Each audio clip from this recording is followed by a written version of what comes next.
Assalamualaikum, hai semuanya. Kita bertemu lagi di video reaction saya kali ini guys. Oke, apa kabar semuanya? Semoga sehat selalu, baik-baik saja, lancar pekerjaannya ya. Nah, kali ini saya mau tengok video pembahasan tentang ini ya. Mampu buat roket sejak 1963. Kenapa Indonesia baru mengembangkan rudal? Oke, so jangan lama-lama lagi. Mari sama tengok video ini. Let's go. Hai semuanya, sejarah mencatat Indonesia menjadi negara kedua di Asia yang mampu mengembangkan teknologi roket setelah Jepang. Roket pertama yang dikembangkan Indonesia bahkan sudah pernah melakukan uji coba peluncuran sejak Agustus 1963 dengan tinggi 900 mm dan berdiameter 76 mm. Roket pertama tersebut dinamai dengan Gamma 1, merupakan rancangan mahasiswa teknik dari Universitas Gadjah Mada yang tergabung dalam Persatuan Roket Mahasiswa Indonesia atau disingkat dengan PRMI. Bahkan sejak 2010 silam, Indonesia sudah mampu membuat roket yakni roket RX-750. Namun kemudian timbul pertanyaan, kenapa hingga saat ini Indonesia belum mampu membuat rudal? Padahal teknologi roket memiliki banyak sekali kesamaan. Teknologi roket sebenarnya bisa dibilang susah-susah gampang, karena roket sendiri memiliki mekanisme yang sederhana. Maka tak heran jika banyak sekali negara yang mampu membuat roket, bahkan sekelas universitas saja sudah mampu membuat roket. Namun yang membuat teknologi roket itu rumit, terletak pada jika keseluruhan komponen roket diproduksi mulai dari nol. Untuk memenuhi kebutuhan misi, roket haruslah melalui pengujian yang ketat untuk memastikan keamanannya sebelum diluncurkan. Maka dari itu, roket membutuhkan struktur yang ringan dan kuat, bahan bakar yang kuat dan tahan panas, sistem kontrol yang presisi, dan teknik fisika yang kompleks seperti termodinamika, aerodinamika, dan mekanika struktural. Selain itu, untuk kebutuhan misi, kecepatan roket dan akurasi sangat diperhitungkan. Inilah alasan kenapa hanya segelintir negara yang mampu membuat roket untuk kebutuhan misi. Roket dan rudal sendiri memiliki perbedaan yang mencolok. Perbedaannya, roket bisa digunakan untuk kebutuhan sipil, seperti meluncurkan satelit, dan juga untuk kebutuhan militer yang dapat menggendong hulu ledak. Sedangkan rudal hanya khusus untuk kebutuhan militer saja. Di samping itu, roket tidak memiliki sistem kendali sehingga bergerak mengikuti lintasan balistik yang ditentukan oleh sudut peluncuran dan gaya gravitasi. Perbedaan kedualah yang membuat Indonesia enggan mengembangkan rudal. Karena pada umumnya, teknologi rudal untuk memandu ada 4 jenis. Yang pertama, rudal yang dipandu dengan radar. Rudal ini dilengkapi dengan radar onboard yang memancarkan gelombang radio dan mendeteksi pantulannya dari target. Sistem komputer di dalam rudal menganalisis pantulan tersebut untuk menentukan lokasi target dan sekaligus menghitung lintasan yang diperlukan untuk mencapainya. Sistem ini efektif dalam berbagai segala cuaca dan kondisi visibilitas rendah. Jangkauan panduannya pun cukup jauh, sehingga memungkinkan rudal untuk menyerang target dari jarak yang aman. Kekurangannya, target dapat bergerak cepat atau bermanuver yang dapat lebih sulit dilihat dengan radar. Selain itu, sistem ini rentan terhadap jamming elektronik radar musuh yang dapat mengganggu sinyal pada rudal. Biasanya, sistem ini digunakan pada rudal SAM atau Surface to Air Missile dan sekaligus rudal anti kapal atau Surface to Surface. Rudal berikutnya adalah rudal yang dipandu dengan inframerah. Rudal ini dilengkapi dengan sensor inframerah yang mendeteksi panas yang dipancarkan oleh target. Sensor ini mengunci target dan mengirim informasi ke sistem komputer di dalam rudal, kemudian menghitung lintasan yang diperlukan. Sistem ini juga sangat efektif dalam kondisi visibilitas rendah, khususnya di malam hari. Rudal ini dapat mengunci target yang menghasilkan panas seperti mesin pesawat atau kendaraan lapis baja. Sistem ini juga relatif tahan terhadap jamming elektronik. Namun sistem ini tidak efektif terhadap target yang dingin atau bersembunyi di balik asap atau debu. Sinyal inframerah dari target lain dapat membingungkan rudal yang membuatnya menyimpang dari target.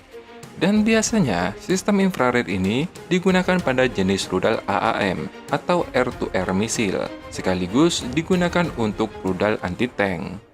Ada juga rudal yang dipandu dengan laser. Rudal ini Oh, ada dipandu rudal dengan sinar laser ya? yang dipancarkan dari sumber eksternal, seperti pesawat tempur atau helikopter. Oh, di Sinyal pesawat laser tempur. diterima oleh Oke. sensor di dalam rudal dan sistem komputer juga menghitung Dan lintasan yang beberapa diperlukan. jenis ya Sistem rudal. ini sangat-sangat presisi dan dapat mencapai target dengan akurasi yang sangat tinggi.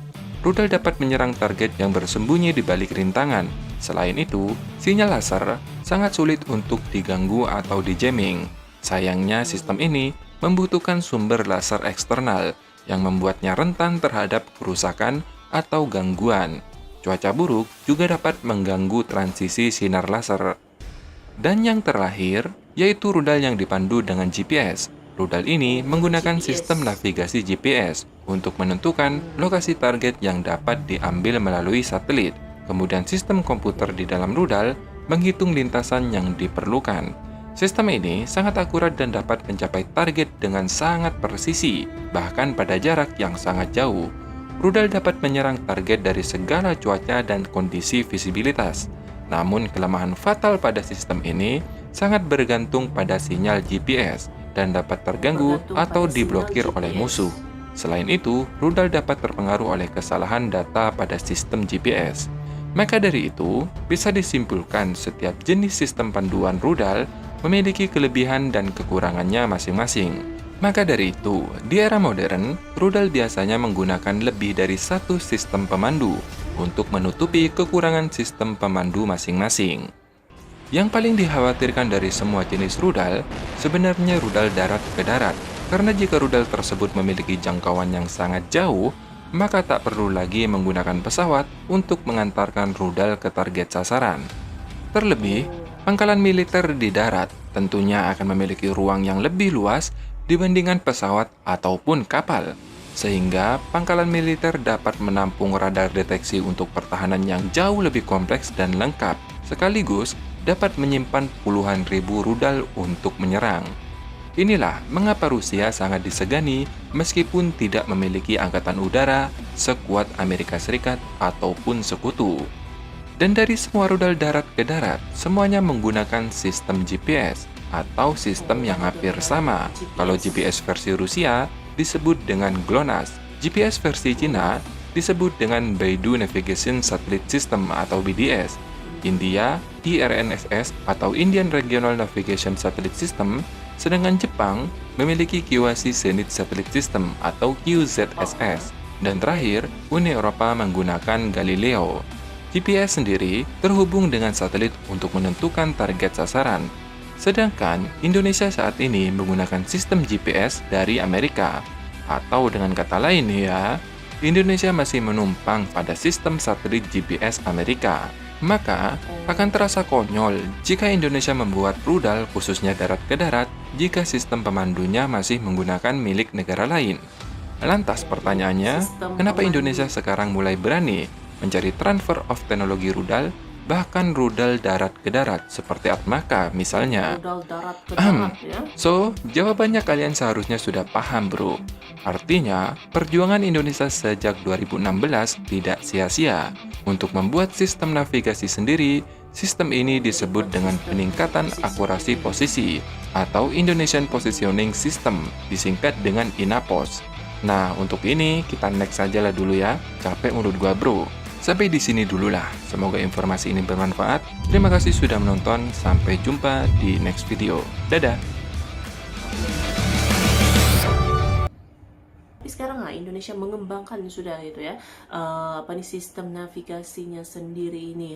Tapi ya Indonesia memang mampu sebenarnya ya, memang mampu untuk buat rudal. Tapi sudah pasti semuanya tuh harus dipersiapkan sistem navigasi ini gitu. Apalagi kan kebanyakannya tuh rudal itu menggunakan sistem GPS gitu ya, seperti mana Rusia, China, India, lepas itu Jepang juga yang masing-masingnya tuh ada sistem navigasinya sendiri gitu. Sekarang kan kita lihat gitu ya, Indonesia pun semakin lama semakin berkembang pesat gitu, dalam berbagai bidang gitu. Jadi ya Indonesia memang mampu untuk mengembangkan sistem navigasinya sendiri ini So, terima kasih banyak sebab kamu sudah menonton video ini. Jangan lupa macam biasa untuk support channel saya dengan subscribe, like video ini, dan jangan lupa untuk komen juga, oke?